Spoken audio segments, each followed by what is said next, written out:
So I decided to revisit these headphones after my initial review, where they had tons of issues. I had defective pairs that I showed in real time. It was just a hot mess. But anyway, with that being said, let's go ahead and actually, this is the price that I paid for them at a pawn shop. I would never get these brand new in the store for $149. I definitely think they're probably better priced at $99, maybe $129 at the most, not $149, definitely not.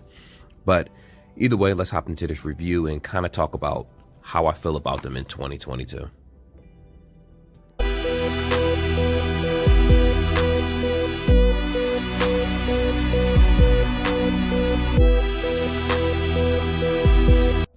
So let's talk a little specs before I even hop into how they look and all that other good stuff. So you do get a IPX4 headset that's sweat resistant. So for those that are going to the gym, you shouldn't have any issues with that whatsoever. They do have physical buttons, Bluetooth 5.2. I believe the codecs that it reads are SBC and AAC. Now in battery life, just like you see right here, you're getting 5 hours for ANC on. You're getting 8 hours for ANC off. Then 10 hours for ANC on with the case. Then 10 hours for ANC off with the case. So you get 24 total if you're not using ANC or anything like that, which ANC stands for active noise cancellation for those that don't know. And for those that don't know what that is, because you might be new to the headphone game, basically when you put the earphones in, it blocks out outside noise. So if you're on a train, you're in a car, different things, walking, you won't be able to hear a lot happening around you, which is not ideal if you're riding a bike or if you're in traffic or things like that. You know, again, you'd be surprised how many people ride with AirPods or headphones in their ears. I'm not going to say what it comes with. Basic cord, nothing special. These guys here do not have any type of wireless charging whatsoever. It is a weighty case. Like I said, it is USB-C, and it does actually have app support with the actual Apple and Android. So this was their answer to basically trying to fight Galaxy Buds amongst other things. And normally I would have said, yeah, they did a really good job of that. But here's where the problems lie. So I decided to, originally I used to have issues with the case being uneven. It wouldn't disconnect when it was inside the case.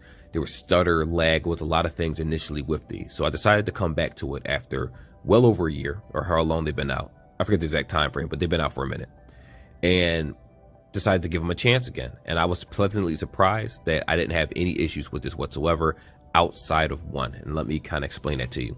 So if we open this up and take a look at how the headphone looks, as you can see, it does have the physical button right here. You hold this to put it in sync if you need to, but normally as soon as you pop the case open, it automatically puts itself in sync mode and you're able to connect to them with no issue.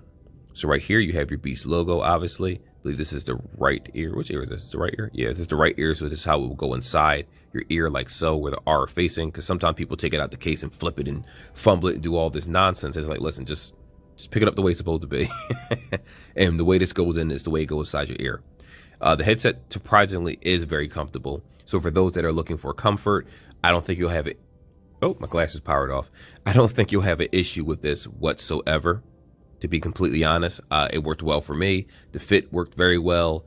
It's not the most comfortable headset in the world, but it doesn't cause any scratching inside your ear or anything like that. They did a really good job of just detailing how smooth the headset is, so it's an easy transition of taking it in and out of your ear.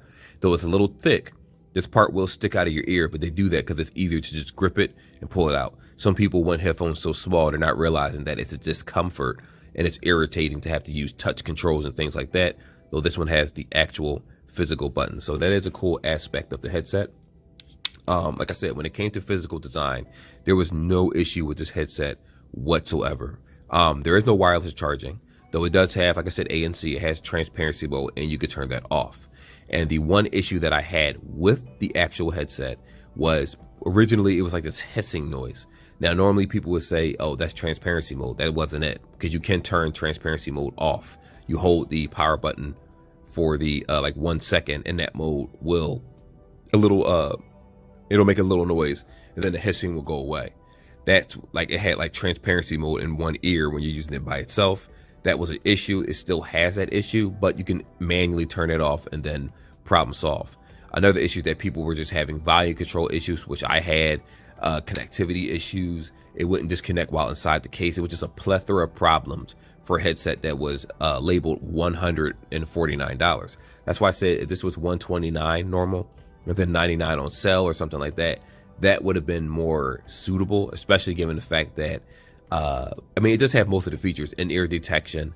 If we're talking about music quality, it's very, very good. The music quality for these guys here, I will be completely honest with you.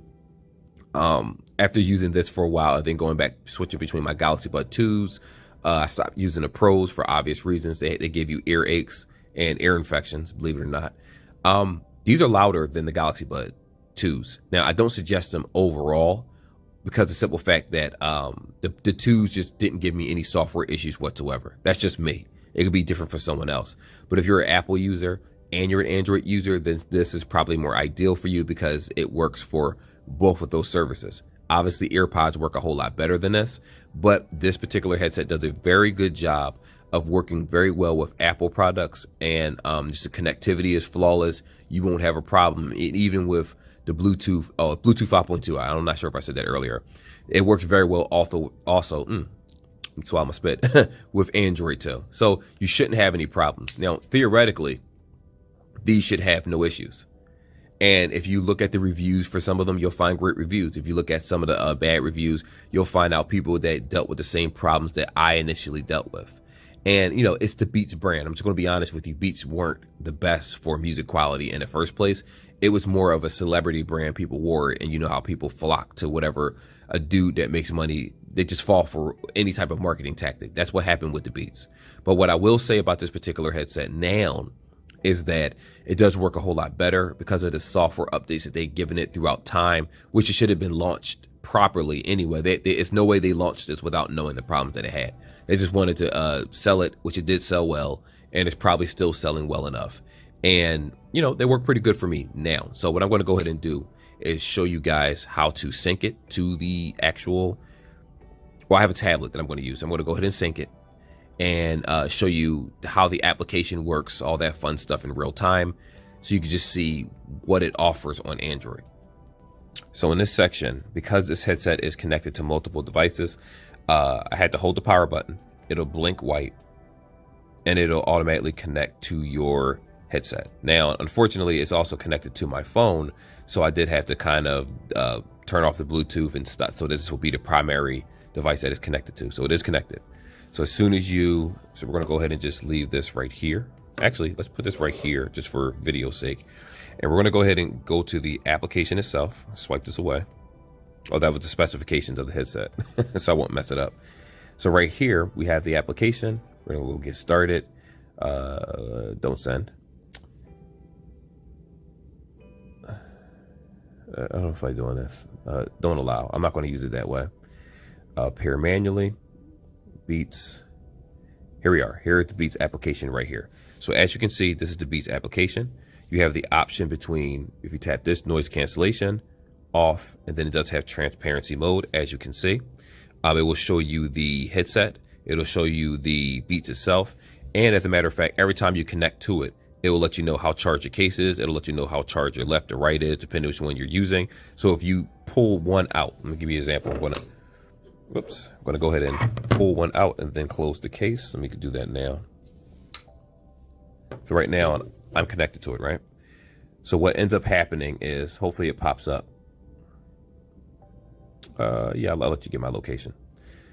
So now it'll let me know that one is at 98%. The other one, it's not that it's dead, it's just inside the case itself. And normally it'll pop up here, but because I'm using a particular tablet, it's like a Moxie tablet. It's not exactly the newest software thing in the world.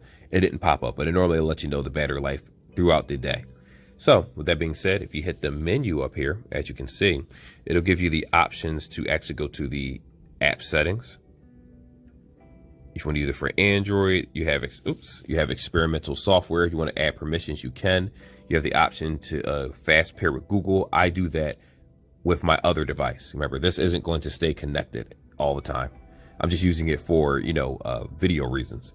So right here, if we go ahead and go to my Beats, there isn't much that you can really do with it outside of renaming them. It doesn't give me any options. Like you can do the press and hold, which I use to change noise cancellation, things like that.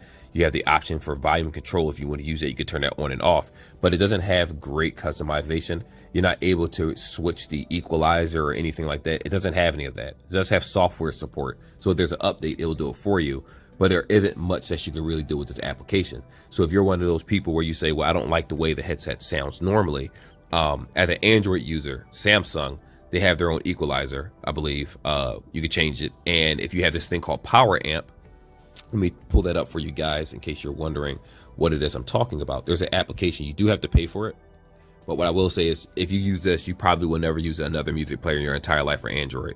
And I paid for mine, I don't know how many years ago it was. We're talking like back when, oh man, it was a long time ago. Probably, I don't want to say double digits, but like 6-7 years ago, probably. I forgot how long ago I paid for it. But once you get Power Amp, it has a actual amplifier that lets you switch up the bass or whatever it is that you want to, just like a regular equalizer. And it allows you to play music from directly from your phone, from files you own, rather in the categories the way that you want it. Cause I love my music in categories. So with that being said, very simple pair process, easy to do.